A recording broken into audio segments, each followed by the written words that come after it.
আইনটা আমরা একটু ঘেটে দেখবো। আমি আপাতত গণমাধ্যম কর্মী আইন নিয়ে কাজ ফোকাস করছিলাম, যেটা গত সংসদে স্ট্যান্ডিং কমিটিতে ছিল, পাশ হয়নি।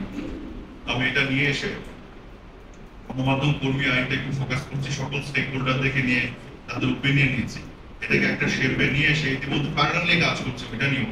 তো প্রেস কাউন্সিলে ওটা নিয়ে আলাপ করবো এবং সেখানেও আমি স্টেক হোল্ডারদের ওপিনিয়ন নিব। মানে আপনাদেরকে অন্ধকারে রেখে কোনো কিছু হবে না।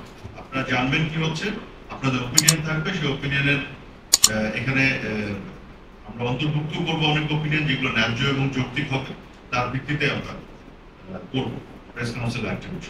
পাওয়ার এনজয় করা এই ধরনের কোনো মানসিকতা নিয়ে আমি আসি। আমি জানি যে আমাকে কিছু দায়িত্ব দিয়ে পাঠানো হয়েছে, মাননীয় প্রধানমন্ত্রীর যে দিক নির্দেশনা আছে সেগুলোকে বাস্তবায়নের জন্য আমি এসেছি এবং আমি খুবই স্ট্রিক্টলি সেই জায়গাগুলো বাস্তবায়নের কাজ করে যাবো। আমি অন্য কোনো কিছুই দেখব না। যতদিন আছি আমি খুবই স্ট্রিক্টলি এই কাজগুলি করে যাব এবং অবজেক্টিভলি ন্যায়সঙ্গতভাবে যেটা ন্যায্য সঠিক মনে হবে মাননীয় প্রধানমন্ত্রী যে সেট করার রুলস তার ভিত্তিতে আমি কাজ করি।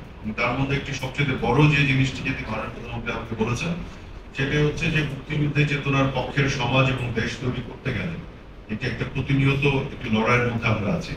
সেইখানে গণমাধ্যমের পূর্ণাঙ্গ স্বাধীনতার বিষয়টি নিশ্চিত করা প্রয়োজন, সেটিও কিন্তু আমার অ্যাসাইনমেন্টের একটি অংশ। গণমাধ্যমের স্বাধীনতা নিশ্চিত হয়েছে এদেশে, এটা এগিয়ে যাচ্ছে।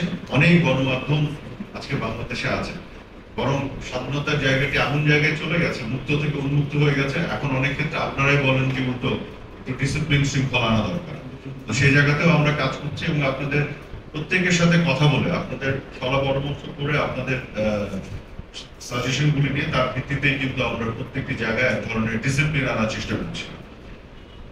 তো এইখানে একটা জিনিস বলতে চাই যে গণমাধ্যমের স্বাধীনতা যেমন খুবই জরুরি, আমি বিশ্বাস করি মুক্তিযুদ্ধের চেতনার বাংলাদেশ যদি আমরা গড়ে তুলতে চাই এটার কোনো বিকল্প নেই। গণতান্ত্রিক উন্নয়নমুখী বাংলাদেশ, জনগণের বাংলাদেশ করতে গেলে এখানে গণমাধ্যমের স্বাধীনতা, স্বাধীন সাংবাদিকতার চর্চা, এটার কোনো বিকল্প নয়। এবং এখানে আমি মনে করি আওয়ামী লীগ সরকারের কোনো সমস্যা নেই, কোনো সমস্যার কোনো হ্যাভ নাথিং টু লুজ। আমি যদি এভাবে বলি, যত গণমাধ্যম স্বাধীনভাবে অপারেট করবে, গণমাধ্যম যত পেশাদারিত্বের সাথে কাজ করবে, আমি মনে করি এদেশে মুক্তিযুদ্ধের চেতনা তত বিস্তৃত হবে এবং সেই চেতনার পক্ষে আমরা কাজ করতে চাই। তবে একই সাথে গণমাধ্যমের স্বাধীনতাকে ঢাল হিসেবে ব্যবহার করে যখন অপসাংবাদিকতা হয়, তখন আমরা মনে করি শুধু দেশ জাতি গণতন্ত্র ক্ষতিগ্রস্ত হয় না, যারা পেশাদারিত্বের সাথে আপনারা সাংবাদিকতা করেন আপনারা ক্ষতিগ্রস্ত হন।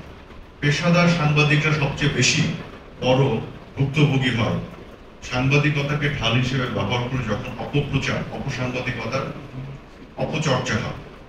কাজে আমাদের সকলের স্বার্থে আমরা মনে করি সাংবাদিকতার মধ্যে একটি সুস্থ সাংবাদিকতার চর্চার পরিবেশ আমরা তৈরি করা, এটা আমরা করতে চাই। এবং যে কারণে আপনারা জানেন যে রাইট টু ইনফরমেশন অ্যাক্ট, যেটি